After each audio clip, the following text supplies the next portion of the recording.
Welcome everybody to the Sesame Spectacle podcast. It's your boy Neil. It's Sky. Hello. Sky is in the building, and today, guys, we have an exciting episode for you all. This one's going to be real special. This is one for the fans. This is one for the community. This is somebody who's been in the community for a very long time. She's done great work. Everybody, welcome Mia to the podcast. Welcome, Mia. Oh, hi. Hello. Nice to see you here. How you doing? Hi, everybody. I am doing wonderful. Very wonderful. How about you two, little hosts? I'm doing well this evening. We're doing well. We're ready Nice. ready for stories. Ready for story time. Now, Mia, you have been in the community for quite some time now. We want to ask you first question. What started, your career in puppetry? What got you motivated to start a career, in a sense, as a puppeteer? The Muppets. Bye. No. Great question. So the thing that got me really into puppetry, I mean, I'm sure as with most kids or people in the puppetry community, our first exposure to it is Sesame Street, The Muppets, Jim Henson's creations, of course. And those are great, obviously. But the thing that got me the most into doing puppetry as an actual career path, as a passion, was the little attraction, well, not really attraction, a live show at Disney's Hollywood Studios that goes by the name of Playhouse Disney Live on Stage. It's totally obscure. You'll never know it.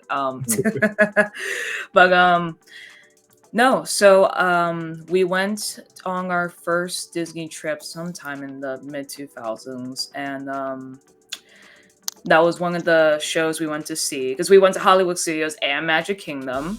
Because Hollywood Studios is good in the 2000s. It's not a dark age, kids. Wait. I want to interject 1 second. 1 second.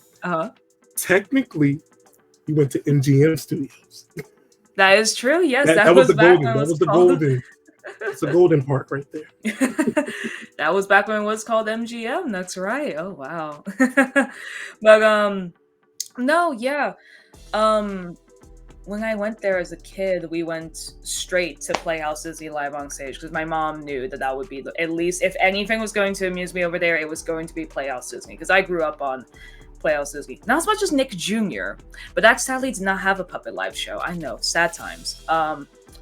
So just getting to see Bear and his friends and these puppet versions of characters from JoJo's Circus, Stanley, The Book of Pooh, and then later on, they did Little Einsteins and Mickey Mouse Clubhouse, just right there in front of me. And I could see that, oh my God, these are real moving creatures. They're not just cartoons on a TV screen, especially with the bear characters, because those were, I don't know if the puppets used in the show were from Henson or not, but either way, those were spot on puppets, fur and all. I was like, oh, I need to learn more about this.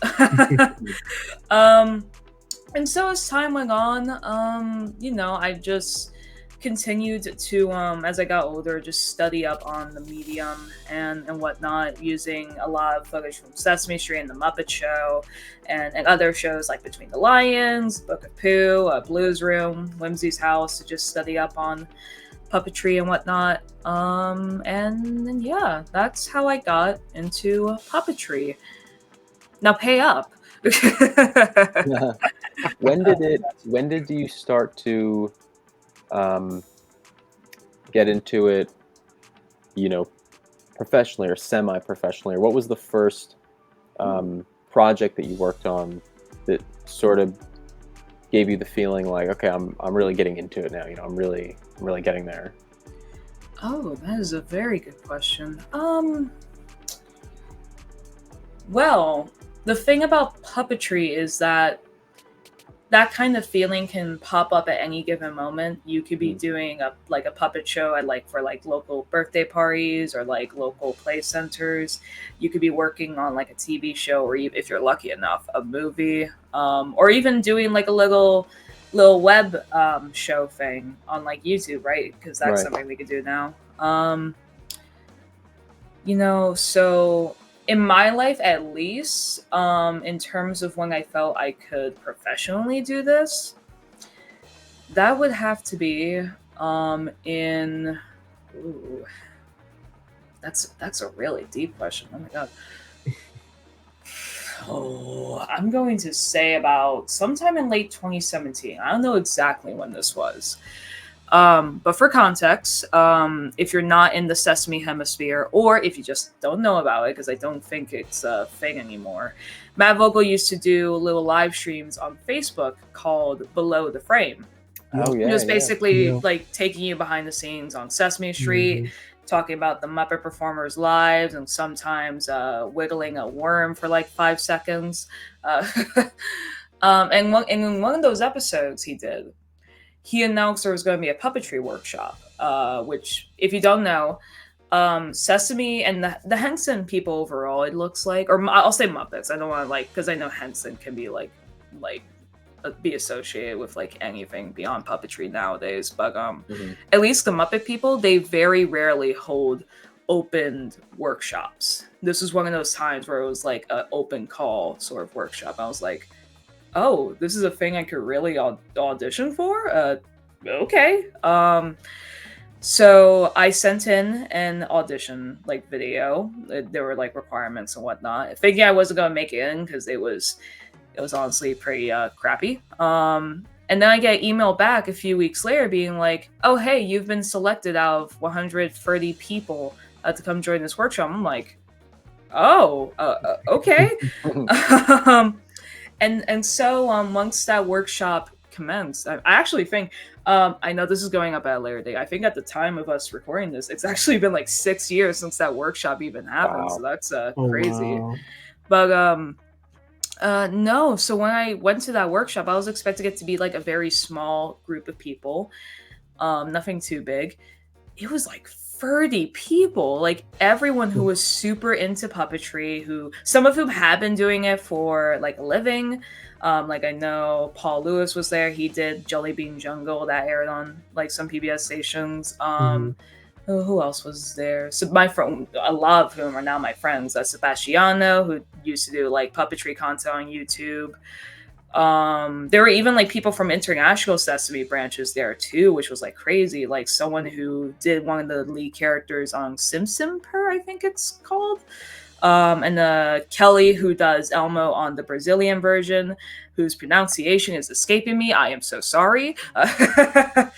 But yeah, it was at that moment where I saw all of these people who were into puppetry, whether or not they've done it, and just like, we're all just learning all this stuff. That's what made me fully convinced that like I could do this for a professional living and whatnot.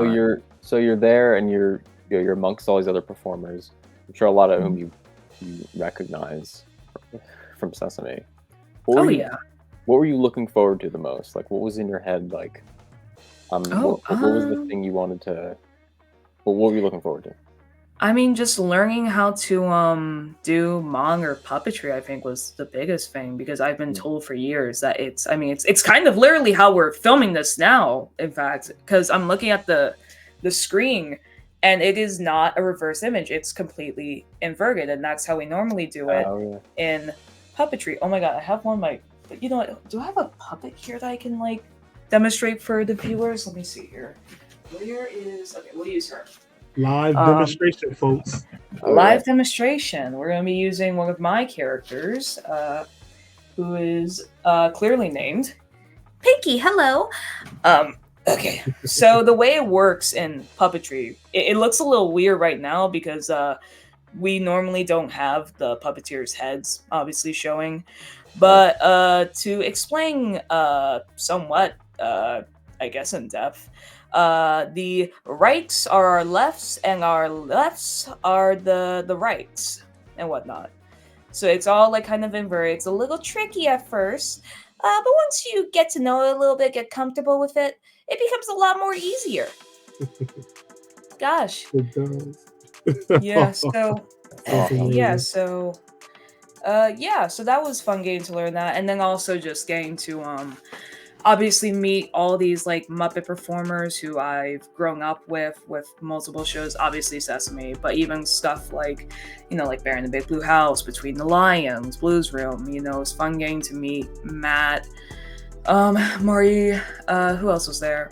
Pierre Lenz and Stephanie D'Abruzio. It was wonderful getting to meet, and Leslie was there for like a short period of time, which was so cool. The legends. Now, from the workshop, I'm just curious to know what led you from the workshop to the musical. Because if you guys don't know, Mia had the privilege to be a part of the original off-Broadway cast of Sesame Street The Musical. So I'm curious to know, how did we get from the workshop to auditions of Sesame Street The Musical? How did we get there? Well, buckle up, kids, because this is going to be a long story. Okay. Okay, so, well, one thing you have to know about Muppet workshops in general, and specifically with Muppets, I don't know if other puppetry workshops are like this. I would think so, they are. But at least with the Muppet Sesame Hemisphere, as long as you're not, being a jerk or you have like a bad attitude during the workshop, they will keep you on what is it called? Like on records, I think, or some crap like that. yeah, standby. They'll have you in like their you know what it is? They'll have you in your books. That's what they call it. Okay. They will like keep you in contact in case of like, they like, let's say like, oh, they need additional puppeteers for this thing and that thing. They still have your contact information, so they can reach out to you if ever needed be. Also, just to make it very clear, the workshops are not like auditions for Sesame Street. They're just puppetry workshops, literally as it sounds, just learning how to puppeteer and whatnot. You can form connections, which is very, very important, but it's not an audition. So, to kind of keep a long story short, the basic gist is just that ever since that workshop happened, I've been trying to keep a steady connection between myself and the people at Sesame Workshop, and whatnot. So, just like, try obviously keeping in contact with everyone from the workshop that was like, like selected for that. But even people who, whether that be people who ran it, like Mari and Peter, or I'm so sorry. Words are hard, by the way. I struggle with words. If I ever stutter, I'm so sorry. Yeah, basically that's really the main thing, just keeping those connections alive, and also just doing some of your own puppetry work. So that's what really helps a lot, especially if it's up publicly. Like my main puppetry thing is when I'm not working for other people is Mia's Puppet Corner, which is just a it started off as just something fun to do during the pandemic, back when we didn't know how long that was going to go for, and then it just kind of became this whole little thingamabob. Like now it has like established characters and whatnot. But posting that stuff publicly is also a good way to show those people that like, hey, you're still studying in this field and you're still trying to do stuff and whatnot. Even if it's your own work, it's still something. So flashback. Oh, there we go. Yeah, there it is. I don't know if I'm pointing to it or not. Oh god. Oh god. I'll point for you. Thank you. Yeah. Yeah. So So that was a thing. Is a thing technically because it's still going on. I'm just creativity can sometimes be rough, kids. But in terms of how this all leads to the funny, oh wow, okay, how can I say this? Take your time. Originally I found out about the musical's casting through one of my friends. He had sent me a backstage listing for the show, and they were casting puppeteers and one human actor. And I saw this, I was like, oh, okay, I'll audition for it, sure. And then I learned you need to pay up to audition on backstage. So I tried to work up the monies as best as I could to like have a subscription to it so I could audition. But by the time I did, that was when the listing I think went down, where it was like finished. So I was like, oh, okay, well, whatever. You know, like maybe it was like a missed opportunity, or like maybe it was for the better. I don't know. Cut to like 2 weeks later, I think, I get an email from someone at Sesame, and they reached out to me. It was the same person who got me into the workshop in the first place. They reached out to me asking if I would be interested in doing their new Sesame Street musical, because they offered Rockefeller like a whole list of people from so many workshops that they've hosted over the years. On standby. And they want, yeah, basically. And they asked, they suggested me, and then they asked if I want to do it. And I was like, oh, okay, sure. If I get it for free, then sure. Screw the backstage account. So yeah, so that's how I got into the musical. I went to the auditions. They had us do like a few Ernie and Bert songs and C is for Cookie. The latter of which, if you could not tell at this point, is their unofficial flagship song, because that was in all the marketing for it, with like Cookie Monster and all the cookies. Hey, for anyone listening from the Muppet Winky, just know that these names I'm about to spew out are just fanon names. They are not canon, so don't take this seriously. We got Greg, we got Flour Sugar on the far right-handed corner. We got Chad. Like, I forget who we named the small one. Oh my god, y'all on Muppet Winky are gonna have a field day with this one. Oh my god. Oh god. But yeah, so we auditioned with those songs, just lip syncing to them and whatnot. And I just went in being like, okay, I'm just gonna do this, and I'm probably not gonna get chosen because it's like, oh, you're too young. It's like, because it's fair, because they're. How do I describe this?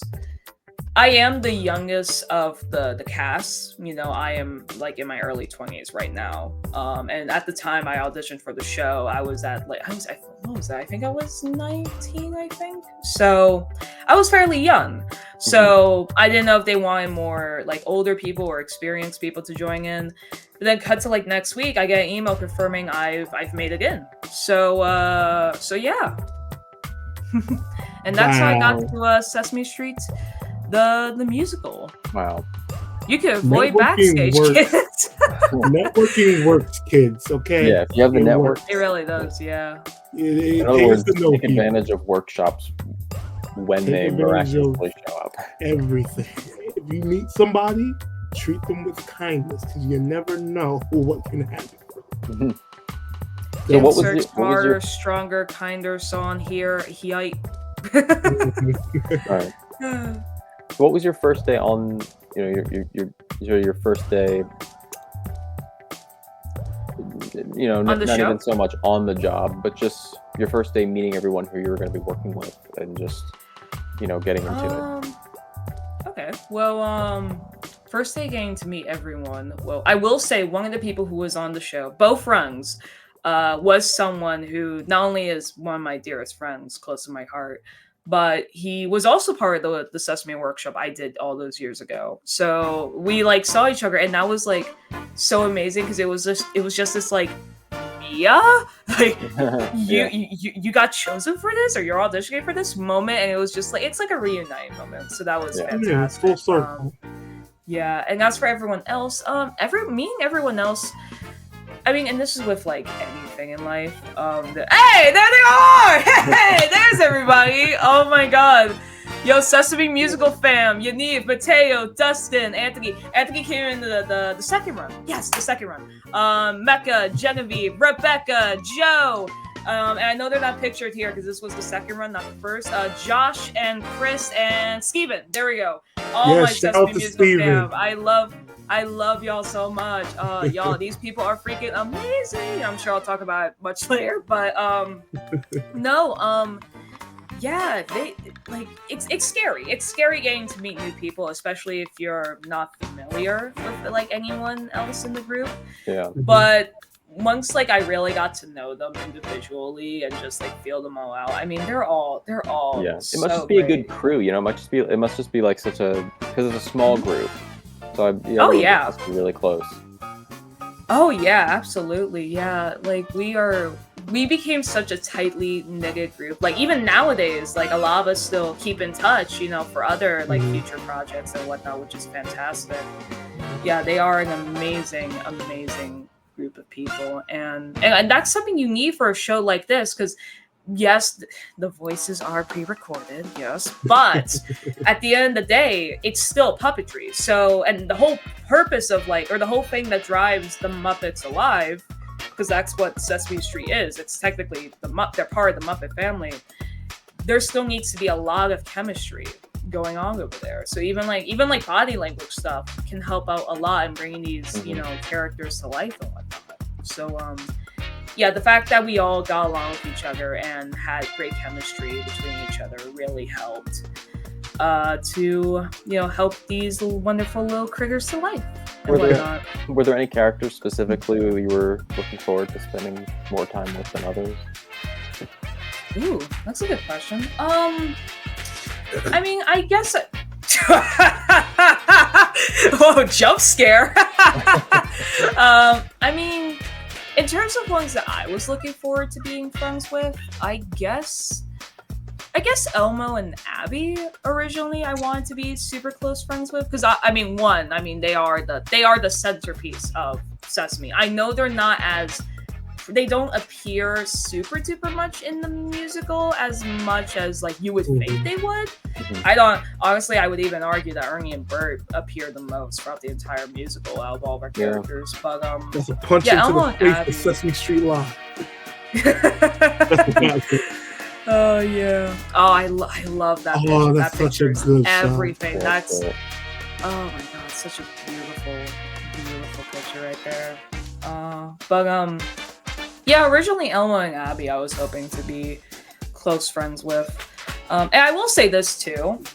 While all of us were assigned a specific Muppet friend, I will say all of us, we did have to study up on every single character in case there would be a moment where we would have to help that Muppet if like their usual helper or friend was out sick. Yeah, because we're a small group of people, so yeah, it's interesting because it's not like with a normal show where if face performer needs to be swapped out, it's a lot more difficult because then like this is something pre-recorded, so it's like you need to memorize the other person's lines if it's a real person, and costume changes, and I'm sure it gets way more difficult, but it seems like it'd be really convenient in a lot of ways to have to do any understudy work with something like this. Oh yeah, absolutely, yeah. Especially within this past run, it was a little bit intimidating to do understudy work because we were down one cast member, which was really unfortunate. So we really had to like study up on everyone's parts and whatnot in the entire show. And that also goes for a special guest character as well, which currently was Steven and Genevieve. I don't know if the show goes on tour who's going to be the special guest for that one, or if it'll still be one of the two. I personally don't know. But yeah, even like that, like those kind of stuff. Yeah, it could be really intimidating, but in the end, it's still fun. And speaking as someone who admittedly does enjoy a little bit of chaos, sometimes the chaos can be fun, especially if like we hear the audience because we're obviously below the frame helping out the characters, but getting to hear the audience reaction, if they love what they're seeing, then it's perfect. Yeah. I'm curious to know, what is your favorite thing you've done in this musical? Like, what is your favorite moment, favorite thing you've done? Oh no, that's like choosing my favorite child. Oh no. Maybe one of. Oh god. something that comes to mind. I mean, I'll pinpoint like a few, because like there are so many moments in the show I do genuinely love. Like, oh my god. I mean, okay, if I had to pick my 3 favorite things that I do in the entire show or help out with, in no particular order, Rubber Ducky, because I love the choreography in Rubber Ducky, and I kind of wish I really wish we did B-roll of that, because it's such a, oh my god, I am a sucker for puppet choreography, by the way. Like, you don't know how much I love like certain things when they're like timed to a specific rhythm and whatnot. And that was one of those songs that had like a very specific rhythm bass-ish choreography to it. And getting to see Ernie just dance around to the beat of the song with the Rubber Ducky, I think it's beautiful. I think it's beautiful. And Bert hates it. He's just mopping about, but no one cares about Bert. Let him sob with his mop, okay? Bert can be miserable in his corner. Oh my god, Bert's miserable corner.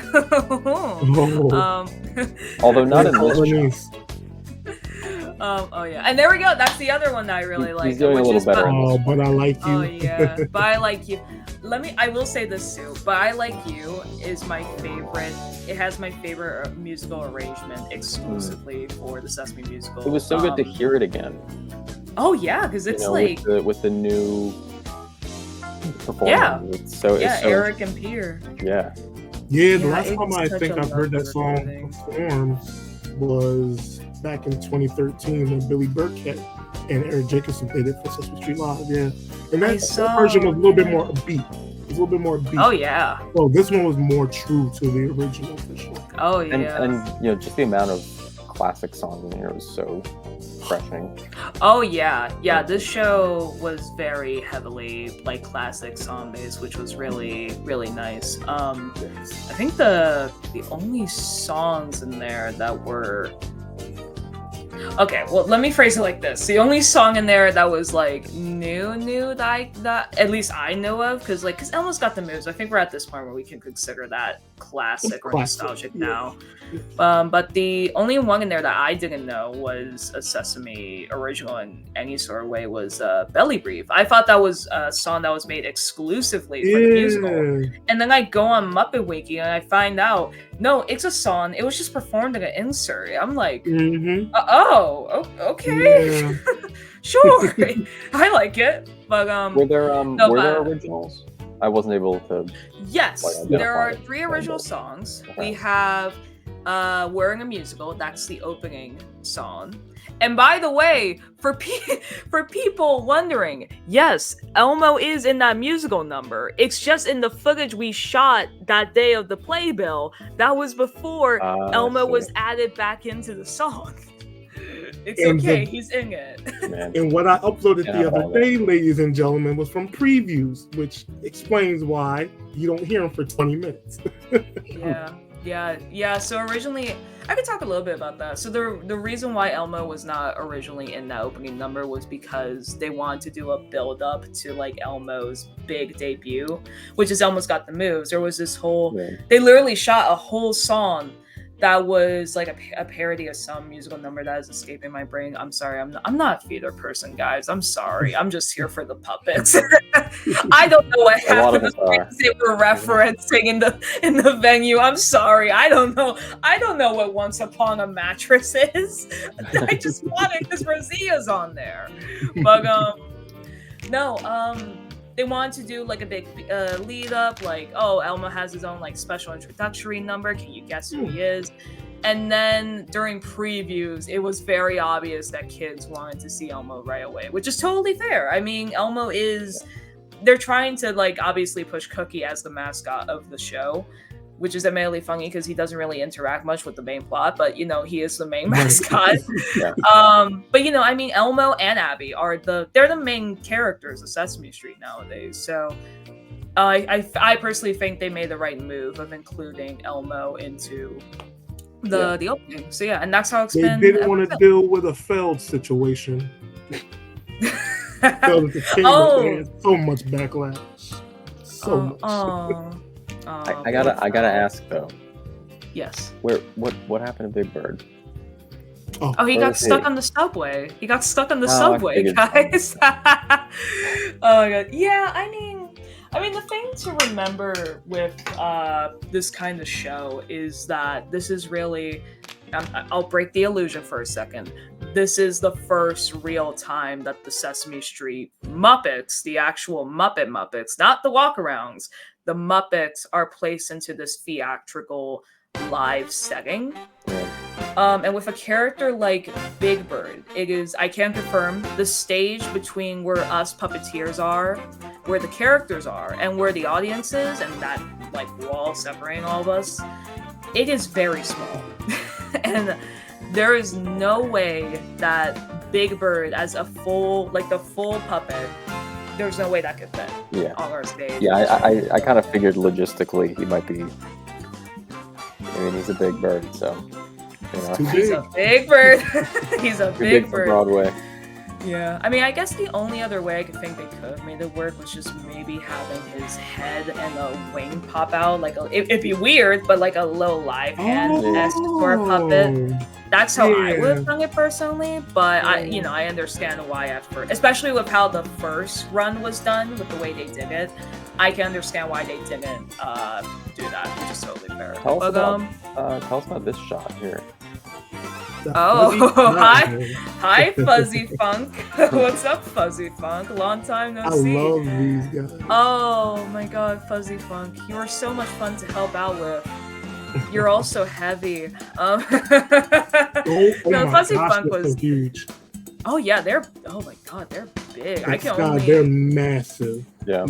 I can only imagine what it looks like from your guys' perspective, because obviously all I can see while I'm helping them out is just their heads and their their bodies and all that. I don't know what it looks like out into the audience, but the Fuzzy Funk are amazing. How many people are helping with this one? 3 people are helping out on each body. One is helping Fuzzy Funk with its head and its main torso, whatever you want to call that. Someone's helping their arms wiggle about, and the other is helping their little feetsies, their little paws, feetsies, whatever these creatures are. But they're a lot of fun. They were a lot of fun, and they definitely got the most. Usually, we get the most active responses from the crowd. Oh god, story time. I remember one show we had this past run. It was a school group. It was on a Friday afternoon. We got this school group to come in. Or sorry, no, it was a morning. It was a morning. Duh, if it's a school group.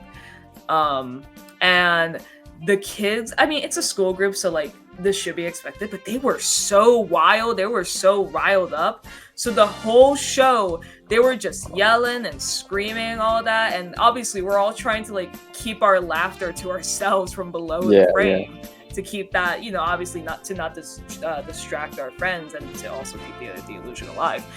But during Fuzzy Funk, I almost lost it, because as the curtains open up and the Fuzzy Funk and us, we see, the children, they're screaming oh my god, holy crap, these loud yells and screams. And then as soon as the beat starts, they're just going, hey, to the beat. I'm just sitting here dying my butt off, trying to still help the Fuzzy Funk with their choreography.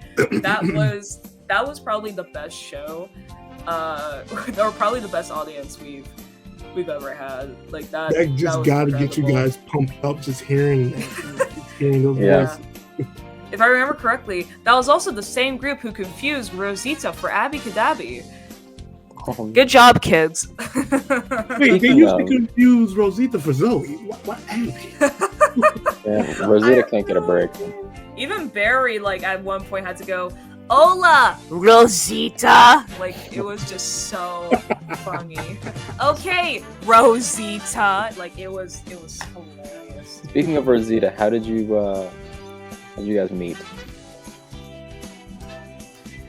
She slapped a taco out of my hand. It was a whole situation. No, I can't. I love Rosita. Mi amiga Rosita.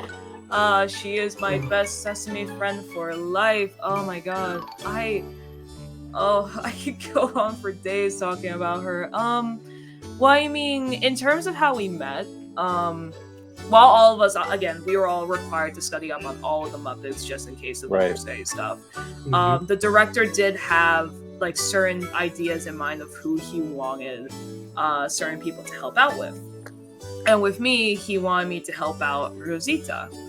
And first of all, can I just say, helping out any Muppet, period, no matter the franchise, that is scary, daunting, Yeah. even. Like, like even if you're the most casual like person to like the Muppets, I think it's still daunting because it's like these Mhm. are the real things. These are the real things from like Henson, or in Disney's Yeah. case, Puppet Heap and whatnot.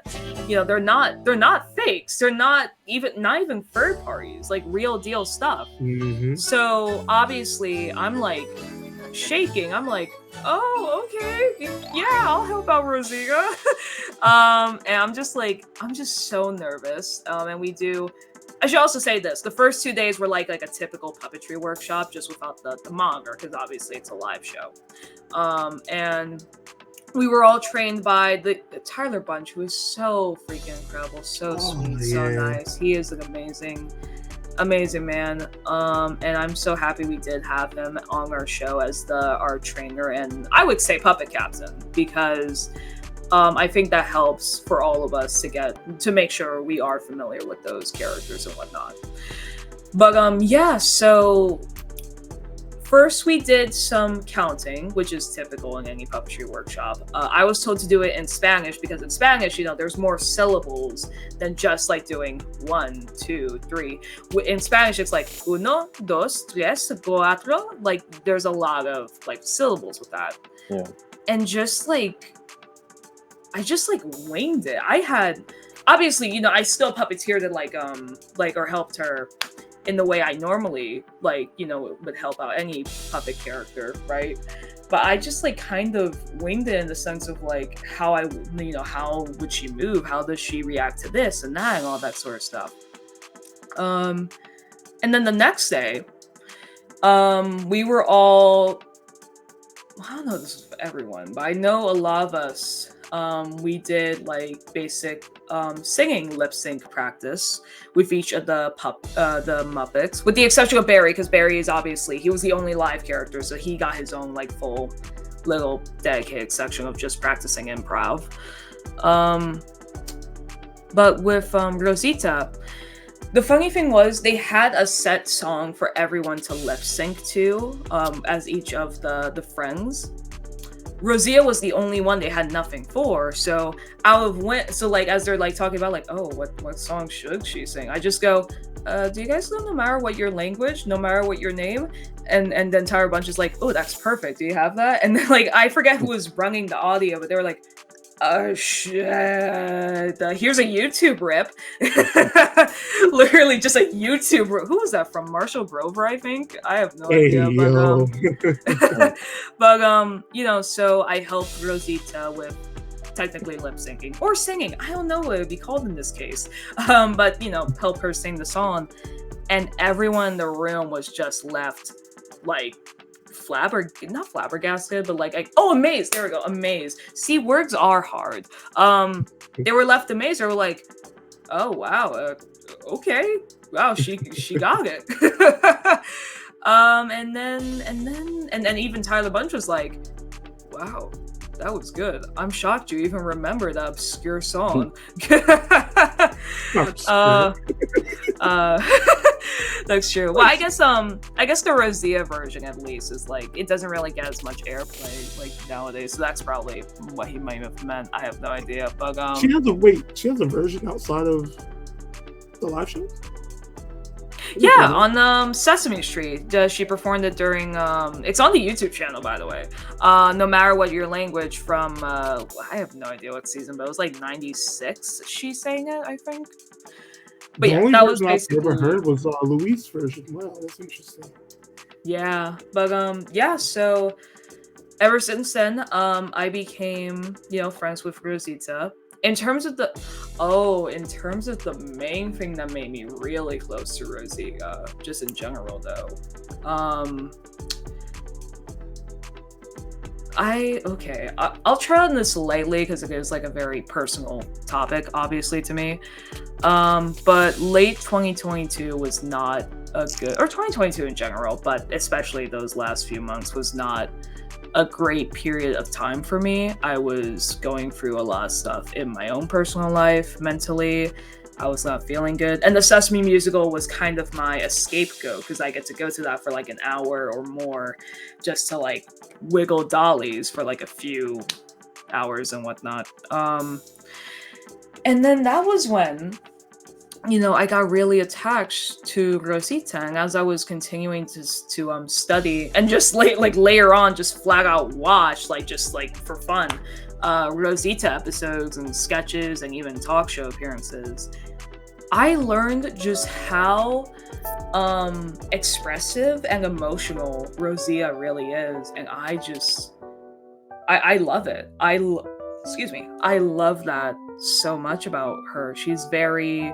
Obviously, there are other Muppets who are also emotional and expressive, like Grover. I feel like Telly is probably the big Muppet who's very expressive. Which, by the way, I know why he's not. I know why he's not in the show. I wish he was, because Telly is one of my favorite characters. One of my favorites. I would have killed to have Telly in the musical. Just saying. But he would have been too nervous. True. Nah, Telly would have that stage, right? Went on stage and killed it, man. Telly knows how to perform. But he really is. No, he's a triangle. What are you talking about? What is a triangle? But no. So just really seeing that raw emotion with Rosita, because she could get really angry, really sad, or like she gets really like happy and joyful, and then like she's hugging her friends so tightly. That really spoke a lot to me, and later on I started to incorporate that into her in the musical. So there were a lot of moments, especially like if it was like a special day, like if it was somebody's birthday in the cast, or like there was someone really special, and there we go. Yeah, see? There it is. Look at that beautiful footage right there. Look at that far away shot. Look at number 2's head. No, I'm kidding. Like I would incorporate that a lot into Rosita, just a lot of hugging, a lot of just like love and affection with the character, both on and off stage. Even when we're like rehearsing, like I'll make sure Rosita is still caring about all of her friends around her and whatnot. Also, on that note too, I will say, I know this clip doesn't show it, but viewer participation and interaction is also very key, especially to the show we did, because it's not like a super viewer. What I call viewer interaction. I know the normal term is audience participation. I'm a Blue's Clues kid, so excuse me. But no, viewer interaction, I think, helps to really get people engaged in our show. So as Rosita, I would make sure she would like always, and I feel like Noel and Tyler have talked about this a lot with like stuff like Bear. Anytime like say like any of the characters are talking to each other, would make sure Rosita or whomever else would always like look back on the audience, like whether to clue them in or like react, like stuff like that. And especially for songs like Sing After Me, which is probably my other favorite number in the whole show. With numbers like that, I would always make sure that, Rosita is always like looking out to the audience, and then back to Genevieve or Steven or Barry. Just get that participation going, because if you just keep it strictly between human being and puppet, then the audience engagement is just kind of lost, in my opinion. I also think one of the great things about it being a live performance, like you said, finally having the characters off the street, part of the one of the elements that is exciting going to it, I would imagine, is that you're there. So you want the everybody on stage to recognize you, and notice you, even if you can't, improvise with dialogue. through movement, I guess that's the only way you could really do it. Oh yeah, absolutely. That's the key to it, especially during the second run. I would make sure that characters like Rosita or Cookie Monster or even like Ernie, obviously the honkers are the big one because those are the me agreeable characters. I would always make sure that no matter what's going on in a specific scene, they always look back to the viewer and then back to like the character as a way to like engage them in, or like, Right. or like, like if Rosita says like, "Oh, don't be shy," she'll point at like someone in the crowd. I don't know who because we can't see below, Yeah, someone but there. she can. She's gonna point at you, Joe, for texting on your phone ringing as she's strumming her guitar. How dare you, whoever that person was.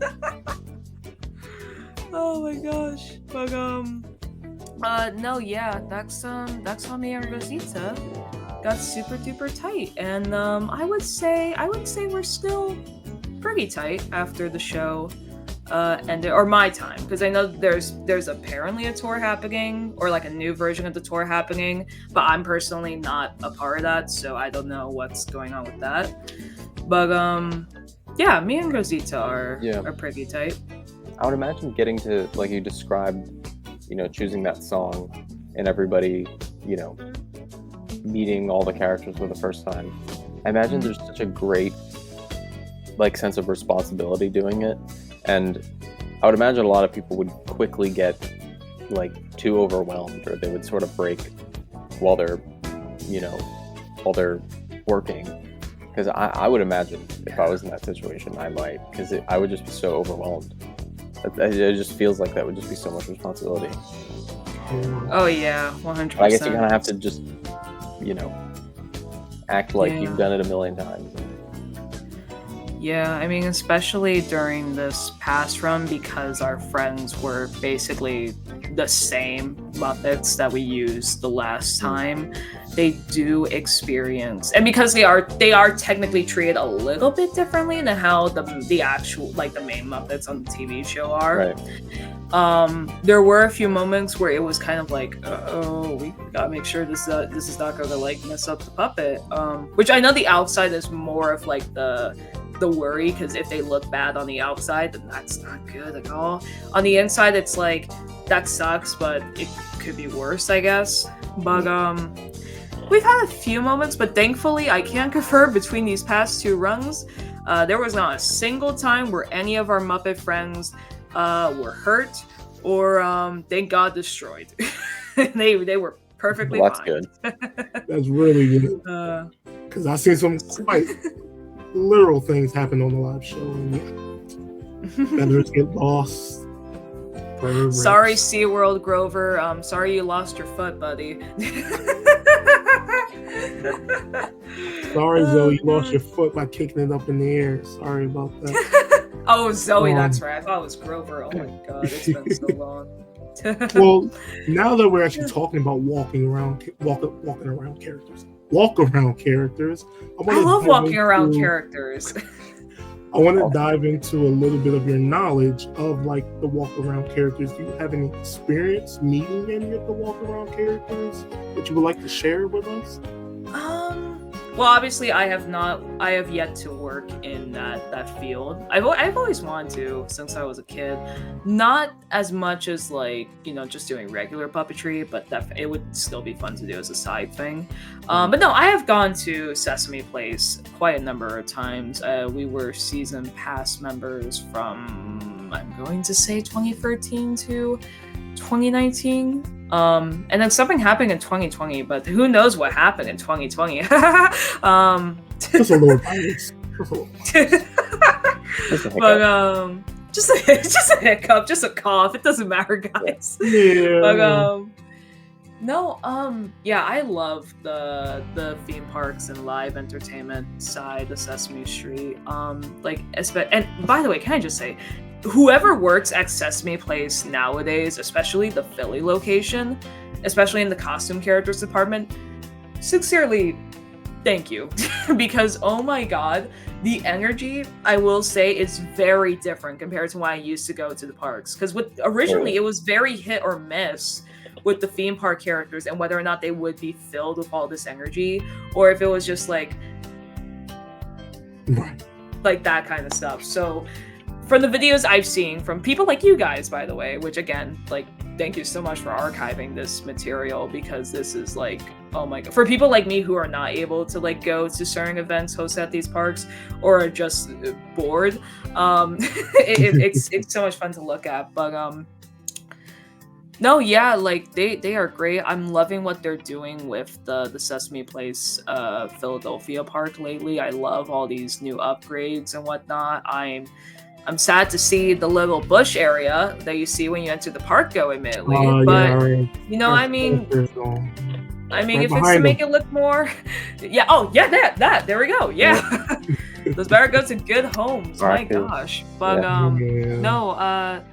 Yeah, I love the theme parks and live shows. Which the Sesame live shows, I have not been to one.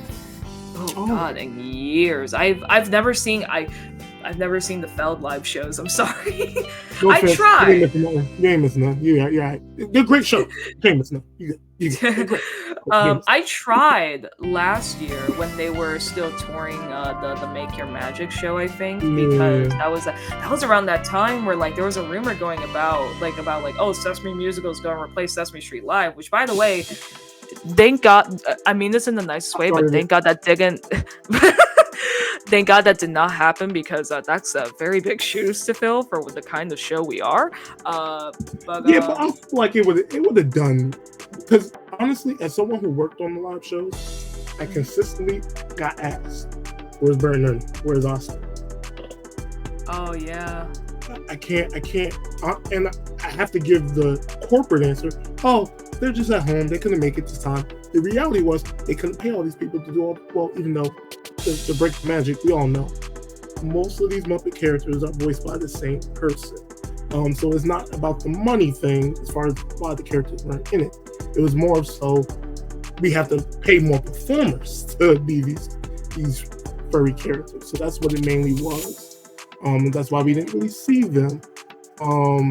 But I felt like this would have been, as a fan of the live shows first, I feel like this would have been a really good replacement. I would have been content with it, because the caliber of the show that you guys did was on the same level. Aww. And honestly, what's been going on in the last few years with the live shows, the musical beat it by far. As far as the song quality, the energy, the message, I felt like it was more true to the brand than the last two adaptions that Feld did. And that's not no shade to Feld, because the productions you guys did were fantastic. Make Your Magic was a fantastic show. Was it a typical Sesame Street live show? No. And that's what made it great. It sucked that it ended early. And that's something that shouldn't have ended early. I know why it ended early, but it is what it is. But definitely, I really feel like the musical would have been a really good, notable replacement. And I saw it lasting quite a long time. It's really disappointing to see that, it didn't come to fruition like it was supposed to. Yeah, I mean, I think one of the things that's the most remarkable about the musical, as opposed to live shows, of course, with some exceptions, because you can't have everything, is just the variety of characters, or the amount. Because you think about how many people are going to see this, and because it's it's like a residency, you have to travel to see it. It's not touring. People are going all this way, and they want to see so and so. They want to see this person. They want to hear this iconic song. So I think they did a really good job of putting enough characters in it that everyone's going to see a favorite, and they all had an important role in one way or another. And I think with the Sesame Street Live stuff, there's more of like a real specific theme and much less characters, which is not a like a negative. It's just different. But I think this is really good as far as just the amount of characters in it, and I think it should still be around in some way. Yeah. Oh yeah. It makes so much sense. Just want to let you guys know there used to be a lot of characters in the show. They started 18, 19. But throughout the years, when these shows are not as profitable, they have to downsize. And then we get, I'm gonna make music for 15 years. But different versions of it. Now Abby's in it. Now we're taking this character out. Now Zoe's not talking. Now Grangetta's here, but only for this 1 second. Like little things like that. So something I wanted to ask you is what outside of like work, how is Sesame or the characters still a part of your life? You know, outside of your job, whether you're working or not in the moment. How Sesame is still part of my life? That is a very good question. I mean, really, the main things are, just still occasionally watching the show just to like keep me up to date with puppetry and like see if they're using any new puppetry techniques or like what I call cheats, which is not a bad thing, by the way. But it's fun to like look out for that stuff. I don't have HBO, so I'm not. Don't ask me questions about like the newer seasons. I only know that Tamir gets a dog, and that's it. That's it. And like a robot dog or something like that. Yeah. That kind of sums up the season, probably. And Rosita has wings again, which is fantastic. I still wish she had them in the show, but it's okay because you know what? People thought they were her wings, and that's all that matters. And to those people who thought those were her wings, thank you. In terms of other ways Sesame is still in my life, I mean, still with the connection thing is really the big thing. I mean, I now a lot of those people who were at that workshop and I'm really close friends with, like Sebastiano. I know he has a character now. Joey, I think is his name. My friend Brandon. Bradley Freeman, who does Tamir now. He does Tamir on the show now. Wonderful. Which, by the way, Round Room. Where on earth is Bert, Ernie, Gabrielle, Tamir? Where are these characters in your new show? So it's something I've noticed. If you look at the cast list, it's the same cast list from the Fell shows. And if you've seen like the promo videos they've been putting up, they use old costumes from the Fell shows.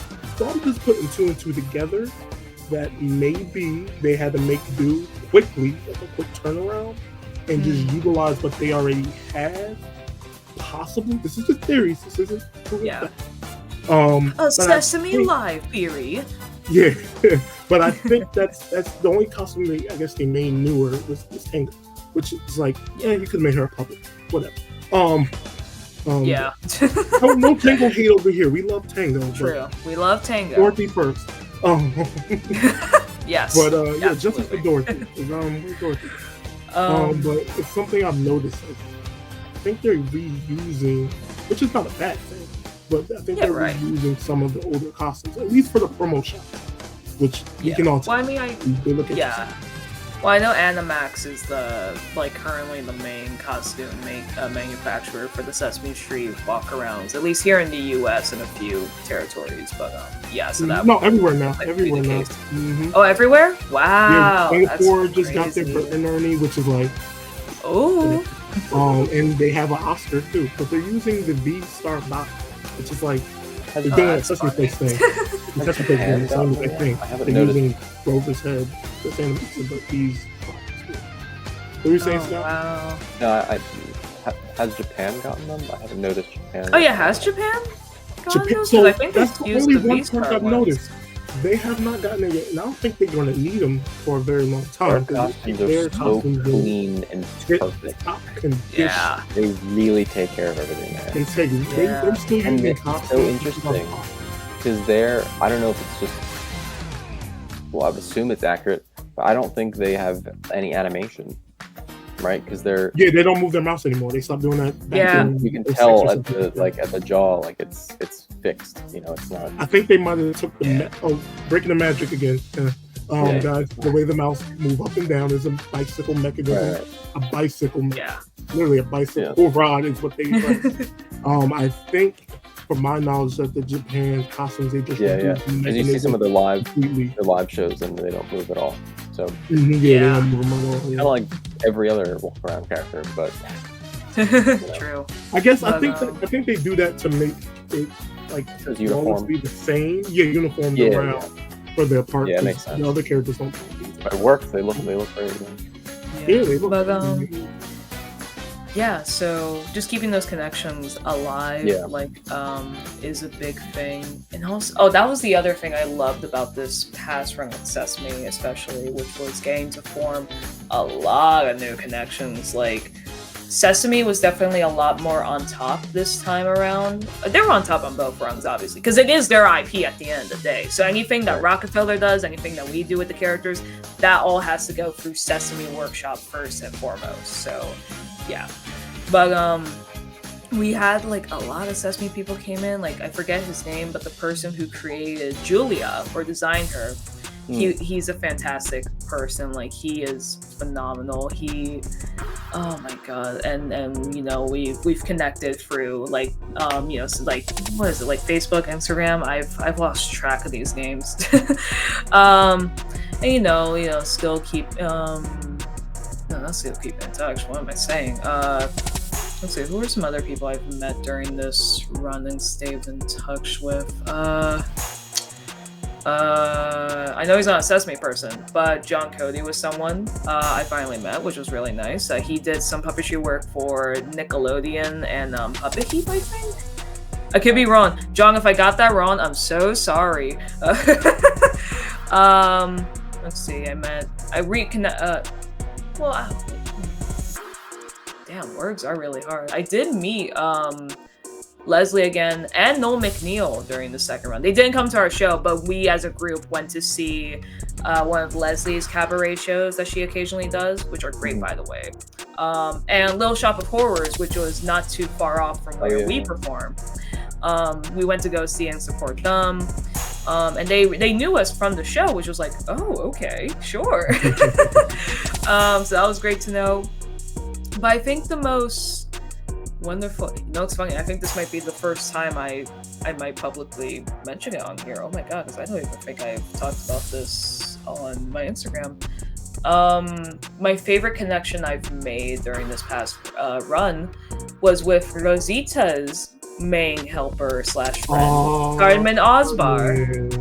Yeah, she is so sweet. So the way that came about was that there was this bidding going on to help raise money, or fundraiser, so I'll say fundraiser, going on to help secure funds for a tour of this puppet show. I forget the name. It's something about elephants, but it's like, it looks really cool. I know Pam Arciero, I think that's how you pronounce it. Yeah. Mm-hmm. Okay, Pam Arciero, she like created it and works on it. Like, it looks like such a beautiful show.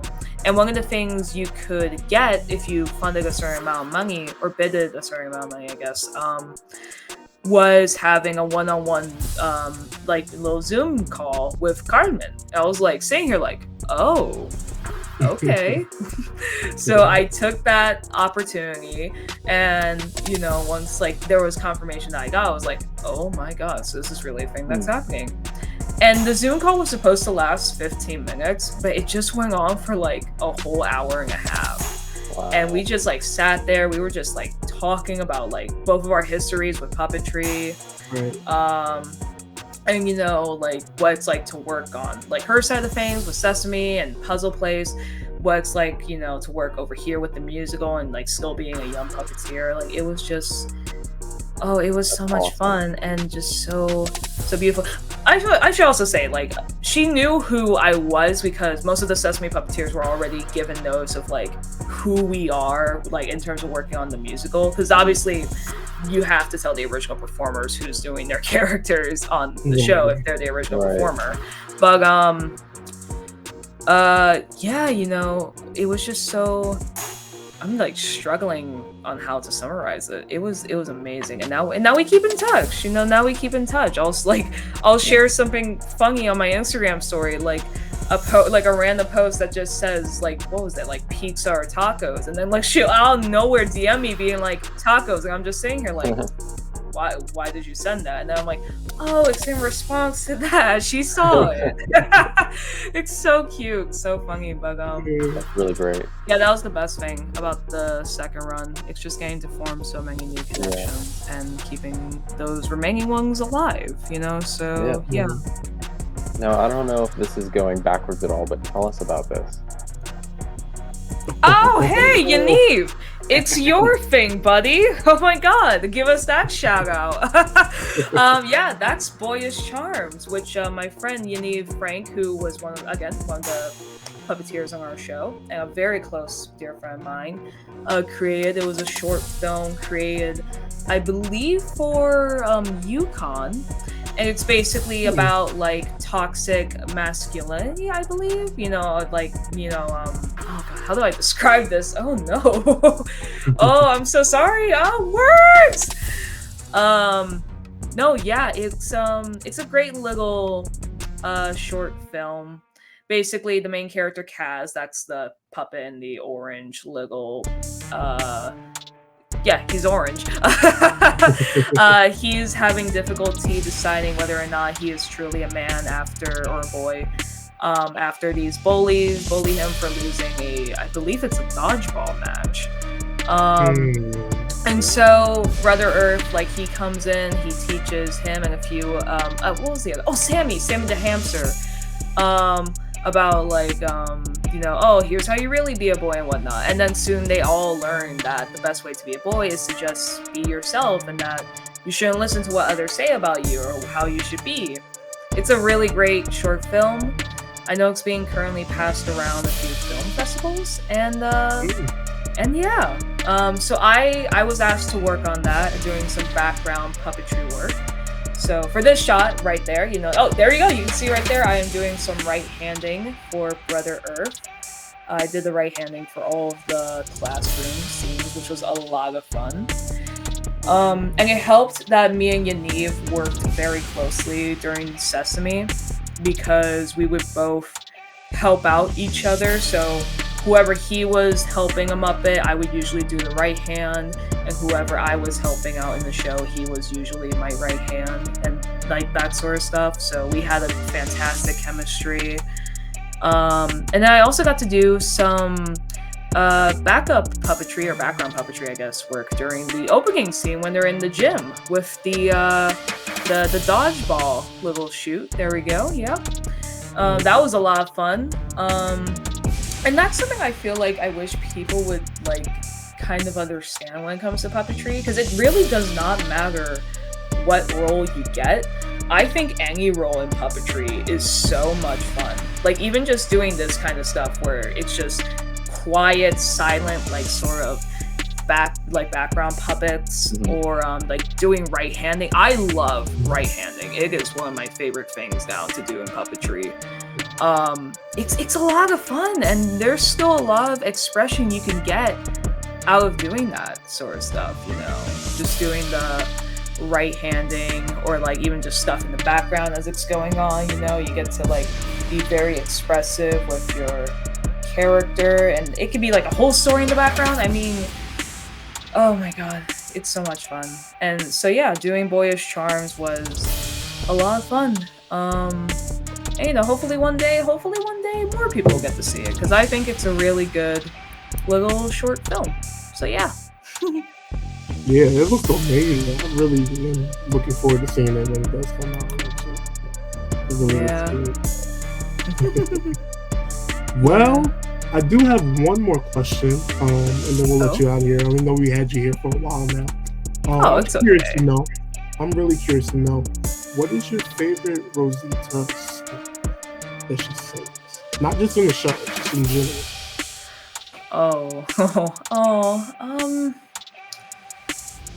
What a great question. There are so many answers. You give us your top 3 again. Top 3, okay. Oh god.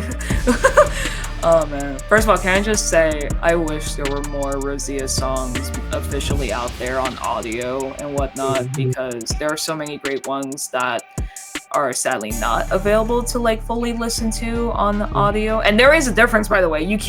Don't give me that, oh, why don't you just download the video file as an MP3? No, there's a difference. I don't want to hear background noise. I don't want to hear Telly like screaming his head off in the background. I just want to hear the singing. But my favorite Rosita songs, oh wow,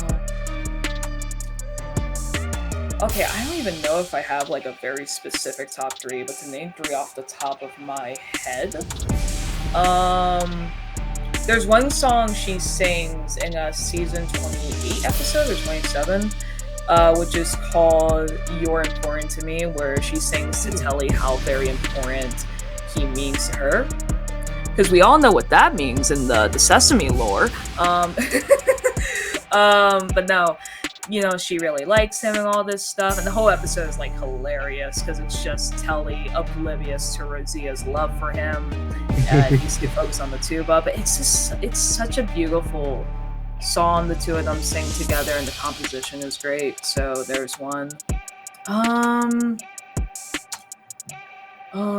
I feel like a lot of the songs that like are like legacy Sesame songs, but like when Rosita sings it, at least I think are beautiful. Like I know Canta Sing with Gloria Estefan is really cute. Yeah, that's a really cute little number. Let's see, and I know they did like a version of "I Don't Want to Live on the Moon," which was really nice with Rosita. Yeah, I did look for that on my YouTube. That's a really good version of Bob. Yeah. Oh, I don't know if this would count because it is a Sesame Live song, but I know the full thing was finally found online and uploaded to YouTube recently. On the 1, 2, 3 Imagine album, there's a song that Rosita sings about her abuela and like a fiesta or something over there. Yeah. I forget what it's called, but I love the composition and the rhythm. It's so well done. So that's really good. It's called Hola Everybody, if I'm not mistaken. That's how it's labeled underneath the soundtrack. It's Hola Everybody. But it's a good band. Gotcha. It's a good band. That was the original cut that just got released. Yeah, I saw. That's incredible. That was just like it's just like out there, or like even that. From what I saw, it looked like it was being sold at like gift shops originally. It was eBay? Oh wow. So it was a rehearsal CD. So somehow. It was a rehearsal CD? Oh. Somebody just, I guess, was selling some things, and that ended up on eBay. I don't know how I missed it because I'm always on eBay. But that's incredible. Luckily, Sesame Street Live fan channel, he found it. I said, "You're better than me, bro. I would have kept that to myself for a minute." But yeah, like he said, he just found it online. I said, "Bro, you got a rehearsal CD, like an authentic rehearsal CD with practice to. Like, this is a big find." Like, and let's just say, the seller did not know what it was worth. No. I bet. No. That's incredible. That's at least $100 right there. Yeah. He said he only bought for like $20. Wow.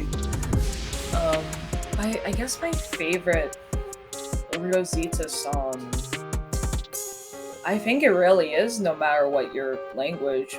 And composition-wise, I would specifically say the 2003 version, Out of This World Live. Like, I love. Yeah. I know it's technically the same instrumental. If you sync it up with the video footage, it's the same like tempo and everything. But just like the added instruments and like everyone else singing along with Rosita, it's so beautiful, and I love it. It holds a special place in my heart for being the song that got me with Rosita, or really into Rosita in the first place. So yeah. Now, if we're talking about Carmen Osbar songs, if anyone can please find me and send me a link to the Johnny and the Sprites episode where Lily's hair grows to enormous sizes and she sings a whole sassy song about it, please, I will pay you $50.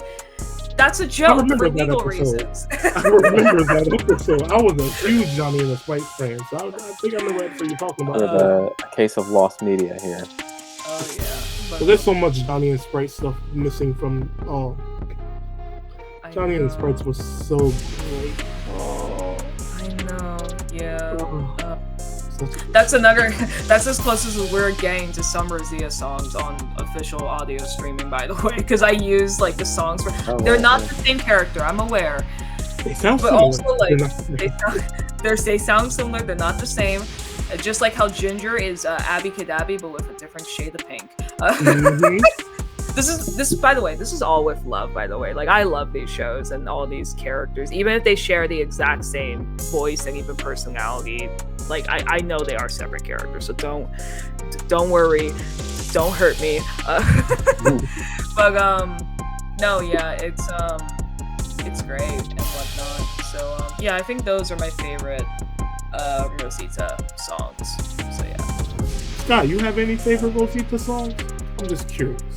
Man, Yes, Sky. I love, like we said, I loved her version of Sing. Okay. But, Me that's personally, that one that stands out.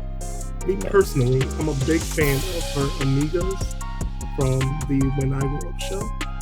Her version of Oh, fantastic. yeah, that's a good one. Beat, it's everything. But a deep cut that I do like from her, and a lot of people don't know this, it's one of the more recent songs. But she's singing with the guitar, and I don't know the name of the song, but it's like, oh crap, I can't think of it. I don't know the song. But she was like, dang, I can't remember it. Is it the one where like she's singing with Elmo, Cookie, and Marisol? The new Latina? Might be. She was like, I'm a Magita, mi Rosita, something like that. Oh no, I know what you're talking about. Yeah, mi amiga Rosita. That's when It's so good. yeah, that's such a beautiful song. Like because that's for those of you who don't know, that's in one of those episodes where Rosita, she writes like a little book about like herself and like why she's proud of her culture. And at the very end, everyone comes together and is like, oh, you should like make this all about you, Rosia, because you're you know, don't listen to standards and whatnot. I think it's been a while since I've watched that episode. Yeah, it's been a while since I've seen it, but it's such a beautiful written song. And to touch back on what you were saying earlier about the essence and the character of Rosita, it's really prominent and it shows in those songs. She does care about her friend, and it's something that I love about the character. I'm glad that you pointed that out, because I think now the people watching and viewing this are now going to see Rosita in a different light, and they're going to go back and look at those little things that Rosita does where she's holding on tight. I've seen so many videos recently on the community channel. If you guys haven't seen the Sesame Street community channel, so much good stuff on there. There's a clip where her and Elmo are discussing Hug It Out, and she's hugging Elmo so tight, but it's all out of love, and the way she does it is so good. And Carmen, hands down, one of the OGs. She's been there since '93. Like, she's one of the OGs, and she's such a wonderful human being. And I love her rendition. I don't know if you've seen this on Below the Frame, but they did a cover of I Love My Elbows. I love her rendition of that song.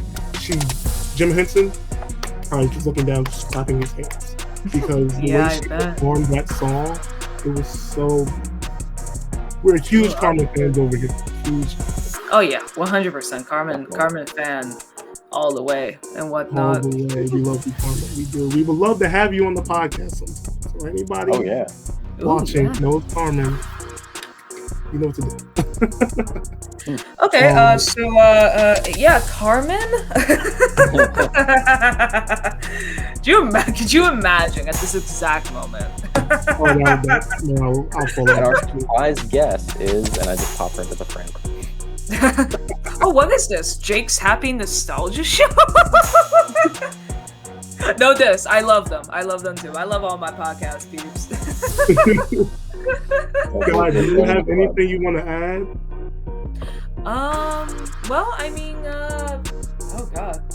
Let's see. Well, obviously, I'll just get this out of the way. To anyone who has either come to see us, or like whether you watched it through people like these guys with their clips and whatnot, or posts, whether or not you come or you whatever, however way you saw this in any way, shape, or form, just thank you for all the love and support, because it really does mean a lot of us, especially in the cast, because getting to hear all these excited reactions and these responses, it helps a lot out with our and the Muppets performances.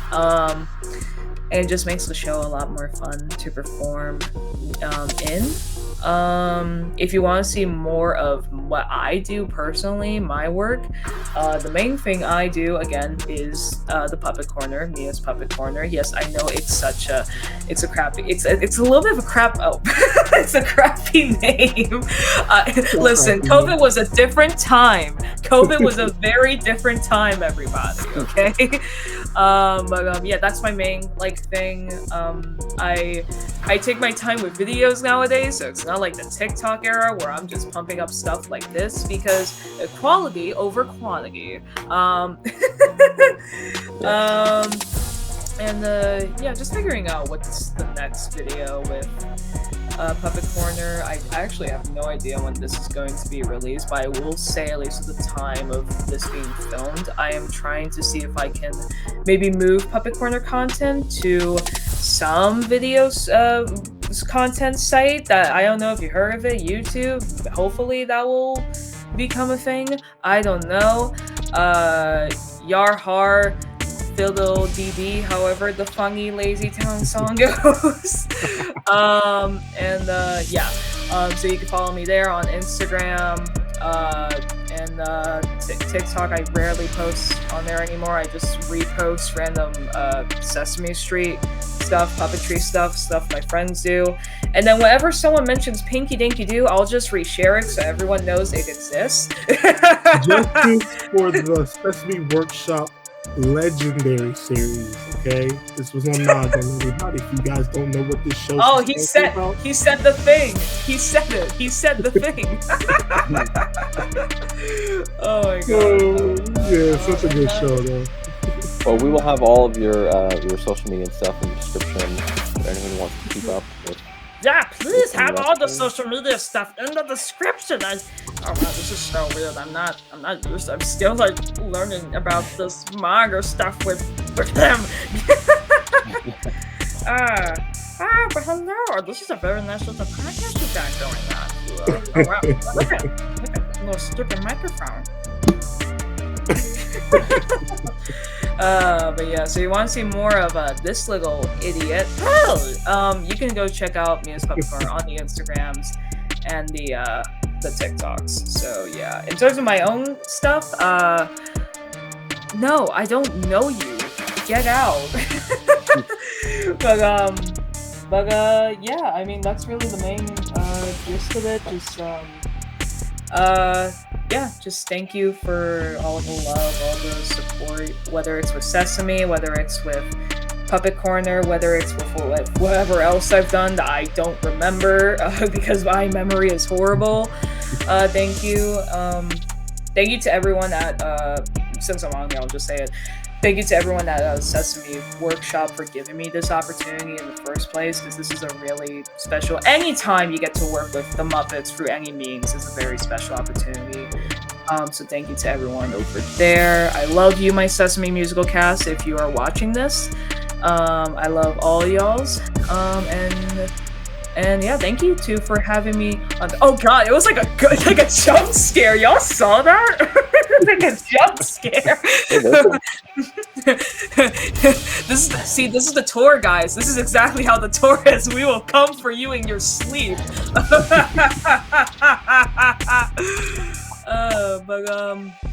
No, thank you so much for having me on. This was a great time, and thanks for being on. And thanks again for doing what you guys do. Archiving is so important.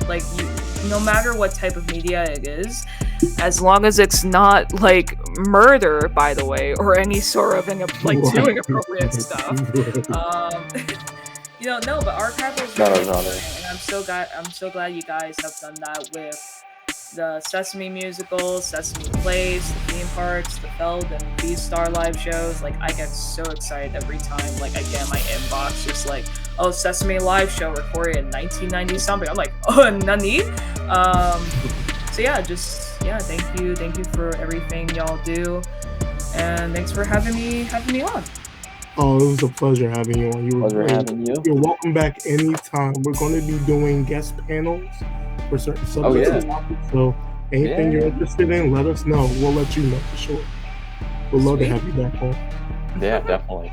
Great. Sky, I want to take this out. All right. Leah, thanks for being on once again. This was really fun. This was